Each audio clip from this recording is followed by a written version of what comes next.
my dear students. This is Farhana Afroz, lecturer, Department of English, Milestone College. I welcome you all to the online class. How are you, my dear students? I hope all of you are well by the grace of Allah. You know, the present situation is not good due to a pandemic disease and it's COVID-19. Dear students, I'm sure that you all are staying at home, keeping yourself safe and following all the rules given by the Health Ministry. Dear students, we are very much thankful to Allah because we are able to continue our classes through online even in this pandemic situation. So, I will not be late anymore, dear students. Let's see what will be our today's topic. Yes, you can see it's written on the board. It's a very much important topic and it's right form of verbs. Dear students, this topic is very much important topic in English second paper. We all should know the rules for the right form of verbs. And dear students, you know, verb is called the heart of sentence. No sentences will be taken as the meaningful sentence or the senseful sentence without a verb. So, we all should know the rules of right form of verbs for writing a proper sentence even. Before going to our today's discussion, dear students, I would like to tell you about the total mark for the right form of verb. Yes, it's 5 marks. You will get right form of verbs in a passage as the fill in the blanks and 10 words will be there for you, dear students, and each word will contain 0.5 marks and altogether there will be total 5 marks. So these 5 marks are very much important for you and definitely in your regular daily life you should know all the rules for right form of verbs. Let's start.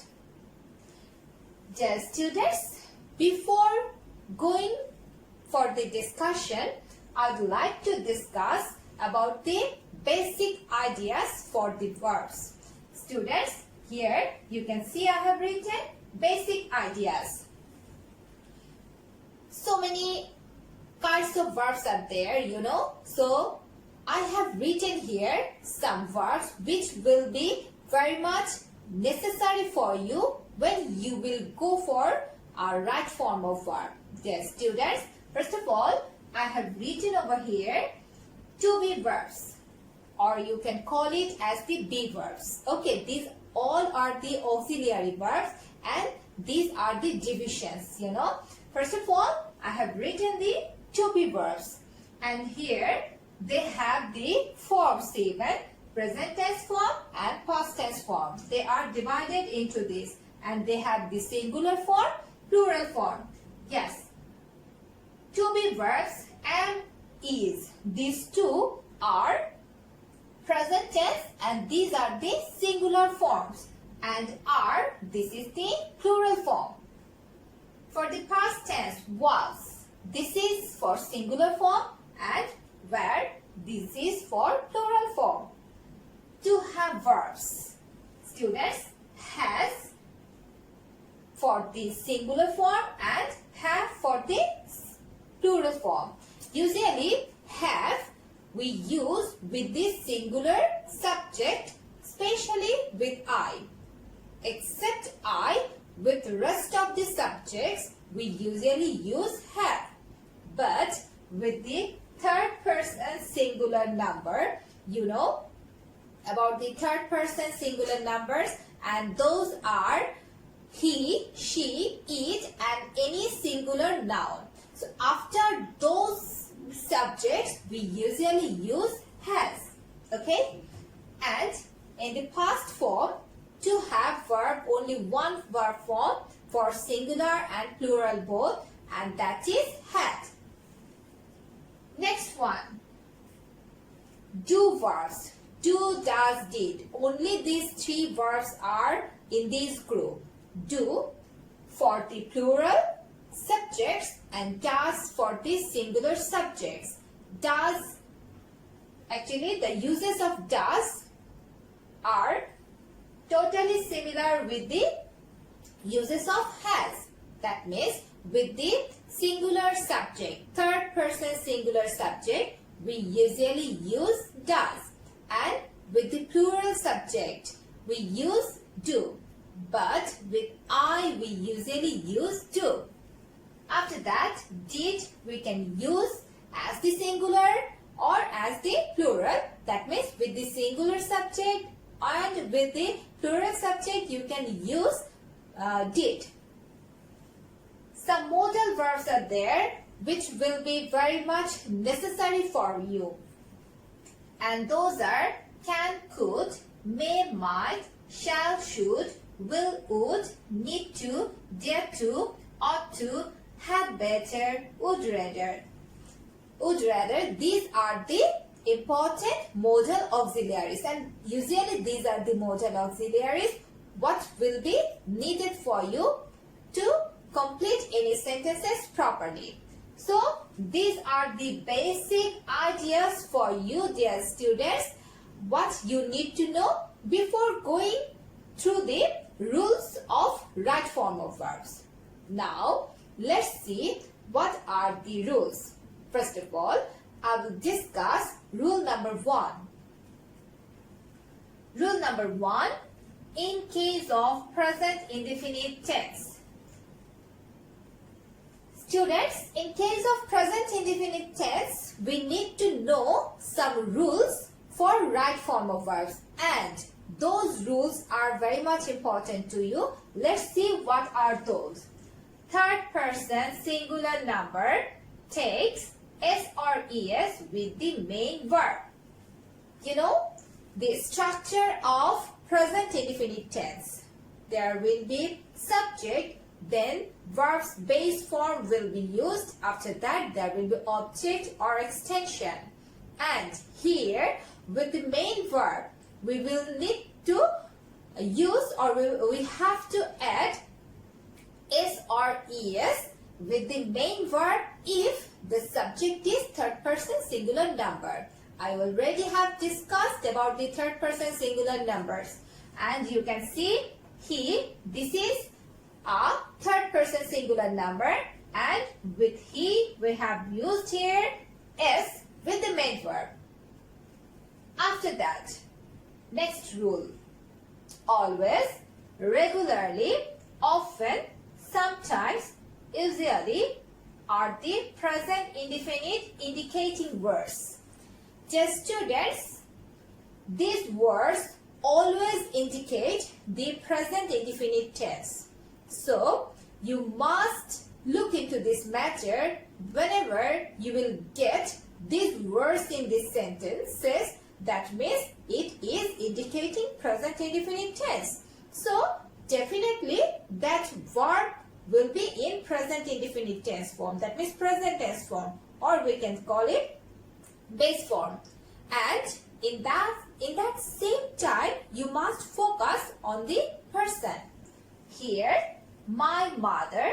In the example, we can see, dear students, third person singular number, and as it is the third person singular number, with the main verb, we have used S or ES, and the full sentence is, my mother cooks food every day. So, by two words, we can understand easily that it is present indefinite tense. And what are those? Yes, this is the present indefinite tense indicating word, and another one is third person singular number.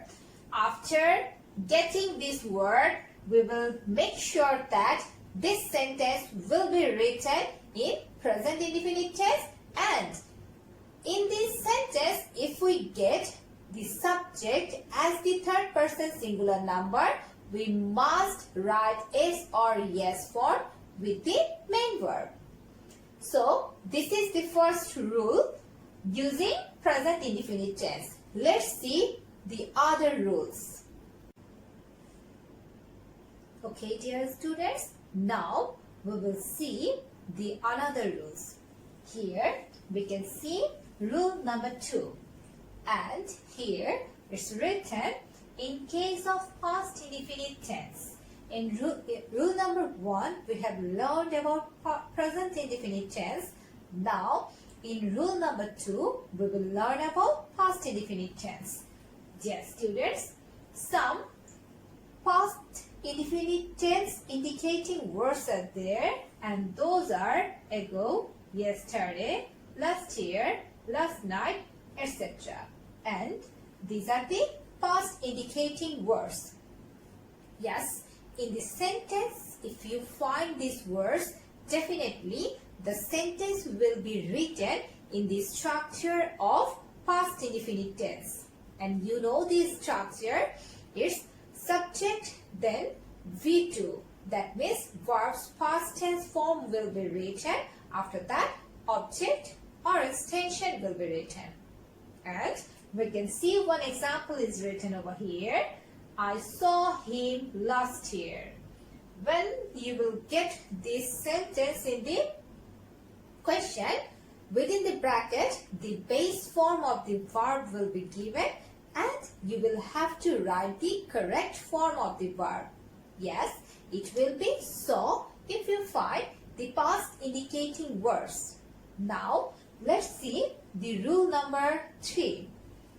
In rule number 3, here we can find to have verbs. Students, you can see to have verbs have, has and had. All are the to have verbs. And to have verbs take past participle forms. In the sentence, if these to have verbs used as the helping verb, then these helping verbs take the past participle form of the main verb. And we can see an example is given over here. We dash him captain, and the verb made is the actual verb what you need to write properly. That means the verb made will be written here correctly as the right form of verb.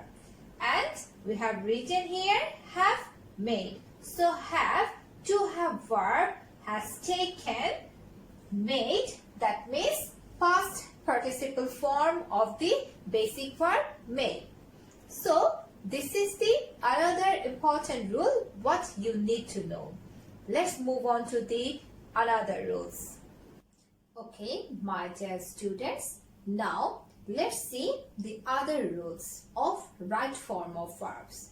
Yes, in rule number 4, we can see it's written in case of two verbs in a sentence, use ing with the second verb. Okay, dear students, now let's see the other rules of right form of verbs.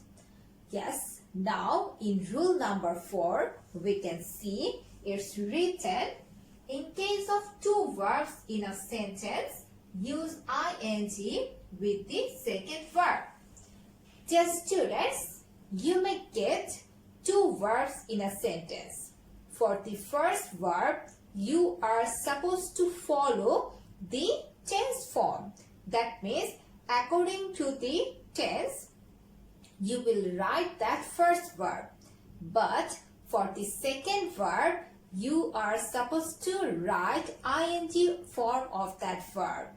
And here is an example. You can see, I saw him. The sentence is not completed here. Yes, it has been completed after another verb, and within the bracket it's given go. This is the base form, and this base form will be written with ing form. That means for the second verb, you must use ing with the main verb.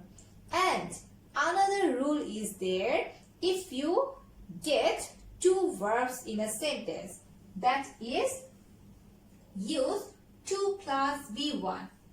And the example is, I don't want to leave. The basic verb is leave, and That's why you have used here 2 plus V1. You know, after to this preposition, we must use verbs base form. And this is called what? You know, this is called to infinitive.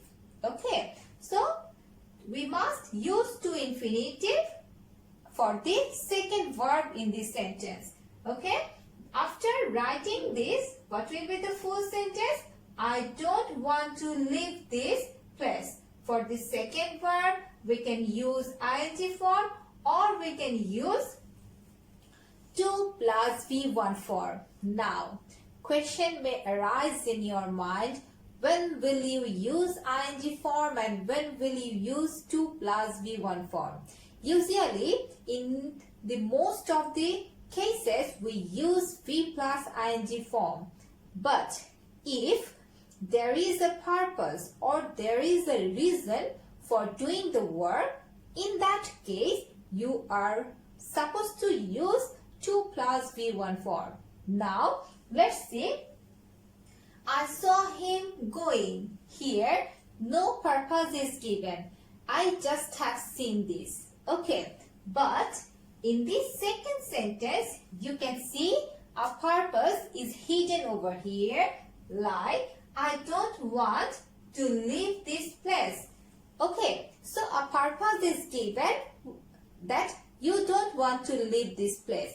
In this sentence, if any purpose or reason behind doing that second verb, you are supposed to use 2 plus V1 form.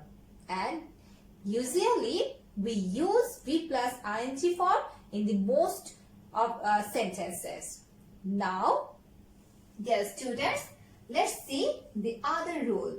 And it's rule number 5. Use V plus ing after prepositions, but use V1 after the preposition to. After all the prepositions, we usually use verb with ing form, except the preposition to. After the preposition to, already we have seen in the previous rule, that means rule number 4, we must use V1 form. So after the preposition to, we will use V1 form. And after rest of all the preposition, you must use verb with ing form. Here are the examples, dear students. I stopped thinking of, this is a preposition, and see, after the preposition, the verb do is with ing form. Then it has become doing this. So I stopped thinking of doing this. So after this preposition, verb is with ing form. But after the preposition to, what is used here? The verb is with V1 form. The whole sentence is, he wanted to do his work in time. Okay, dear students? So remember this. After the preposition, if a blank line is there, if a blank box is there, and definitely in that blank box, the verb will be with ing form. But if it is to, if it is to as the preposition, you know, definitely after that preposition, you will use verbs base form. Now, let's see rule number 6. In rule number 6, here is written while plus V plus ing. That means after while, if you use verb directly, then that verb will be with ing form. But if the word while, after this, if you use subject, then after the subject, you must use was or were as the helping verb. Then the verb will be with ing form. So, while, this word can be used in this sentence in 2 ways. First of all, after the while, directly you can use verb with ing form. And after while, if you find subject, then that verb must take was or were as the helping verb, and definitely this verb will follow the singular or plural forms rule. Now let's see the examples. First of all, while going. See, directly after while, the blank box is here, and within the box we have to use the verb go. So according to the structure, after while, verb will be with ing form. While going home, I found a broken pen.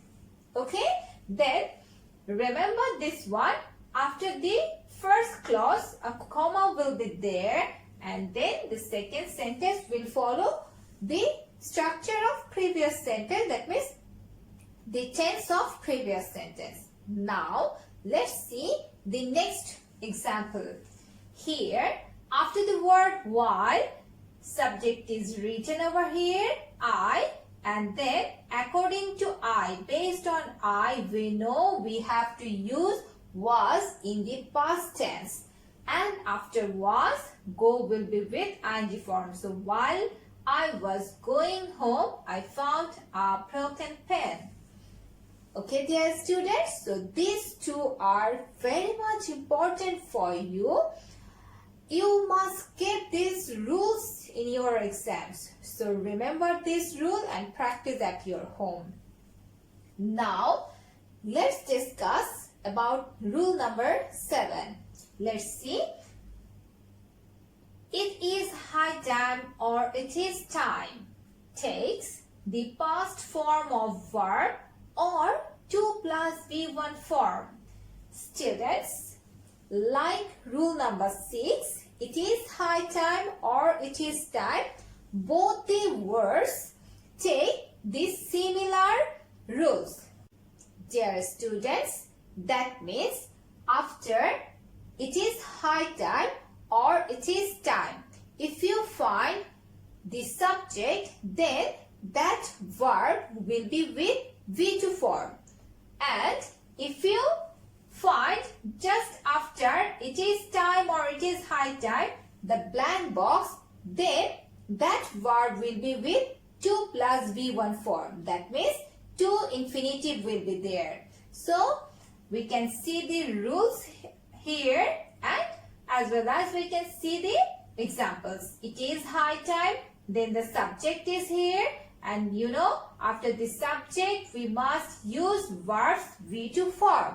But if directly the blank space is just after the word it is time or it is high time, then we will use 2 plus V1 form. So the sentence is, it is time to start studying. So these are the rules. Next, see, we will another rules. Dear students, let's move on to the next rules.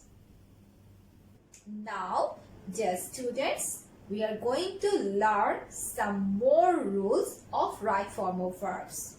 And we can see in rule number 8, it's written, look forward to or with a view to, then verb will be with ing form. Students, in the previous rule, I told you after all prepositions except 2, verb will be with ing form. But this is a different rule. This is an appropriate preposition, and after these 2 prepositions, we cannot use, though we have got 2, but we cannot use verb with V1 form. That means verb's base form will not be used here. Here you must use verb with ing form. And here are the examples. I look forward to, here will be with ing form. Then the word will be hearing from you. So the whole sentence will be like this. I look forward to hearing from you. So remember this different rule. Now in rule number 9, we can see it's written LEST, lest, takes subject, should or might, then V1. Students, in the sentence, if you get list if the blank box is given, and in that blank box that verb will be with which form? V1 form, and before that verb you have to use should or might. And the example is given here. He ran first. List, then subject is given. After the subject you must write should or might, then verb will be with base form. Then what will be the whole sentence? He ran first, lest he should or he might miss the train. Should or might, anyone can be written, but this is must that after the word lest you must write V1 form along with the should or might. That means should or might, then V1 will be written after the subject. Now let's see the last rule of our today's class, and this is very much important for you. This is if plus conditional. Three kinds of conditionals are there. First conditional, second conditional and third conditional. Today we will learn about all those conditionals. In the first conditional we can see there is written if, and then present indefinite plus future indefinite. Students, in the if conditional, two clauses will be there. With the first clause, the word if will be written, and in the second clause, you will have to follow the rules of all the conditionals rule. Now, in the first conditional, we can see with the word if, there will be present indefinite tense, and the second clause will be written with the structure of future indefinite tense. And here is the example. If you work hard, you will get success. Students, if you find the fill in the blanks over here, you must write here present indefinite tense, and if you find the fill in the blanks over here, then you must write this clause as verb with future indefinite tense. Now look at the second conditional. Second conditional, if plus past indefinite and then subject plus would, could, might, then verbs base form will be written. In the first conditional, we have seen that with if there was present indefinite tense, but in the second clause we have found that with if clause, with the word if, there is past indefinite, and in the second clause with the past indefinite we must use would, could, might, then V1 form after the subject. Like the example is given here, if you worked hard, you might get success.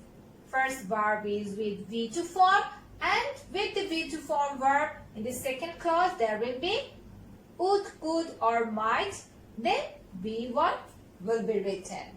Now in the third conditional we can see with the word if there is past perfect tense, and then in the second clause we must use subject and then subject would or could or might.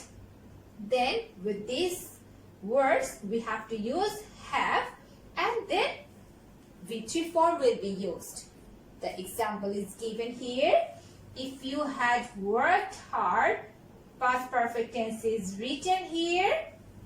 Then in the second clause we have used you might have got success.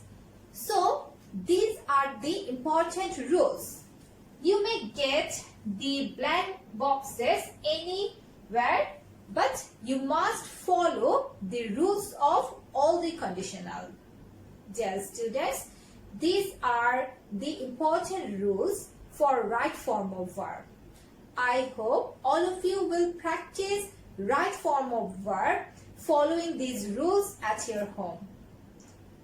So I'd like to conclude my class over here. Best wishes for you. Inshallah, we will meet in the next class once again. Allah Hafiz.